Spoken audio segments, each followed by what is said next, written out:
आज जर्मनी में मैंने नोट किया था अभी कहीं से, एक टीचर की सालाना सैलरी एवरेज, उसमें ऊपर नीचे की क्लासेस भी होंगी, एक एवरेज फिगर मैं दे रहा हूं आपको।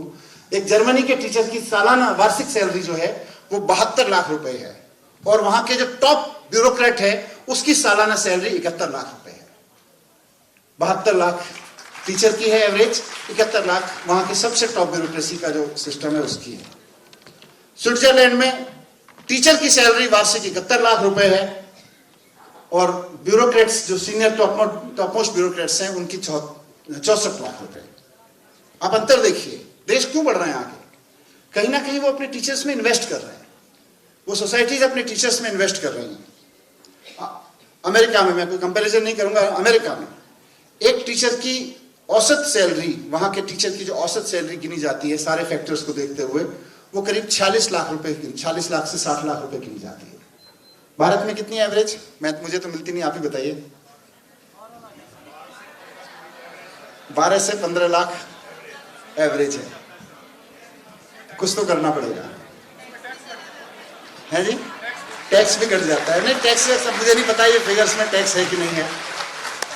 मुझे लगता है, मैं सही में दिल से बोल रहा हूं, किसी राजनीतिक उसमें नहीं, एक भारतीय होने के नाते बोल रहा हूं कि अगर हमें 2047 के भारत की नींव रखनी है और उसमें टीचर्स से हमें यह अपेक्षा करनी है कि आप 2047 के भारत का निर्माण आपके क्लासरूम से होगा, तो आज हमें यह निर्णय लेना पड़ेगा। आज लें, आज से 5 साल बाद लें, 6 साल बाद लें, 2 साल बाद लें, किसी समय पूरे देश को एक बहुत सोच समझ के निर्णय लेना पड़ेगा कि हमारे देश में भी टीचर्स की सैलरी सबसे ज्यादा, किसी भी अधिकारी से ज्यादा होनी चाहिए। यह हमें नियम बनाना पड़ेगा।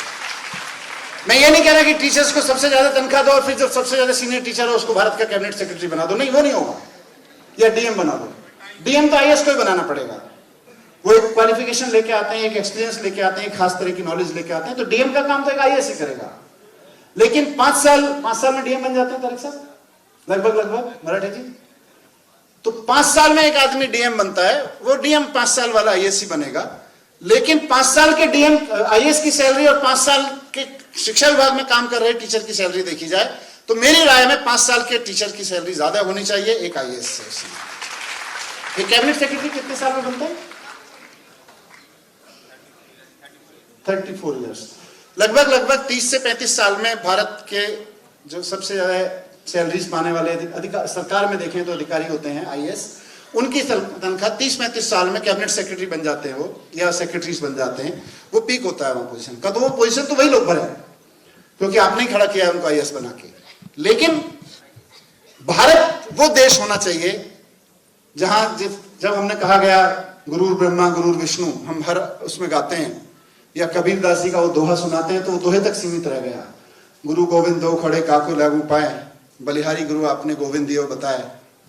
लेकिन सैलरी में हम नहीं पूछते, बलिहारी गुरु आपने गोविंद दियो बताए, सैलरी हम किसी और को ज्यादा देंगे। मुझे लगता है वो नीति बदलनी पड़ेगी। आज भारत को इस नीति की जरूरत है क्योंकि हम ही कर सकते हैं। मैंने खूब सर्च किया, इंटरनेट तो नहीं था मेरे पास में, किताबें थी, मैं इनसे, मेरी रिसर्च टीम, मेरे टीम किताबें ला के देती रहती थी मुझे। मैंने इनसे कहा दुनिया जान की किताबें लाओ इस विषयों पर, मैं पढ़ना चाहता हूं, समझना चाहता हूं। मुझे कहीं नहीं मिला कि किसी देश ने यह कॉन्सेप्ट दिया हो दुनिया में कि गुरु गोविंद दो खड़े काके लागू पाए, बलिहारी गुरु आपने गोविंद दियो बताया। तो भगवान से पहले भी गुरु को हम पूजना चाहते हैं। किसी दुनिया में किसी कॉन्सेप्ट नहीं है। गुरु ब्रह्मा गुरु विष्णु कहीं दुनिया में कॉन्सेप्ट नहीं है, भारत की भूमि पर यह कॉन्सेप्ट है। तो फिर भारत ही वो भूमि है जहां से ये मैसेज जाना चाहिए दुनिया को कि हम सिर्फ कहते नहीं है, हम सिर्फ मंच पे गाते नहीं है, हम करते भी हैं। और सैलरी में भी हमारा वो रिफ्लेक्ट होना चाहिए कि एक टीचर की सैलरी सबसे ज्यादा देश में होनी चाहिए कोई। और उसका फायदा क्या होगा? मैं कोई ऐसा नहीं कि यहां एक पॉपुलिज्म बात कह के जाना चाहता हूं। उसका फायदा देखिए क्या होगा। आप लोग भी जब कॉलेज में पढ़ते थे, ये लोग भी जब कॉलेज में पढ़ते थे, उस वक्त one of the most attractive professions में आईएएस रहता है। उसमें एक कारण रहता है, उसमें सैलरीज बहुत होती हैं, उसमें पावर्स भी होती हैं, उसमें सैलरीज भी होती हैं, या सैलरीज वाले लोगों की डिपार्टमेंट की तरफ भागते हैं। तो आज दिल्ली यूनिवर्सिटी में जो लोग बच्चे पढ़ रहे हैं उनके अंदर ये सेटिस्फेक्शन हो, कोई चिंता की बात नहीं, हमने तो टीचर का प्रोफेशन चुन लिया, हम तन मन धन सारा लगाएंगे, एक अच्छे टीचर बनेंगे और देश को खड़ा करेंगे। सरकार ने व्यवस्था कर रखी है, सैलरी हमें सबसे ज्यादा मिलेगी। यह एक नीति की जरूरत है देश में, और मैं समझता हूं वो बन सकती है। अब समय आ गया है वो नीति बनाने का। आइए ऐसे भारत, क्योंकि चारों तरफ चर्चा है कि हम 2047 का भारत कैसा खड़ा करेंगे, विकसित भारत की तरफ कैसे चलेंगे।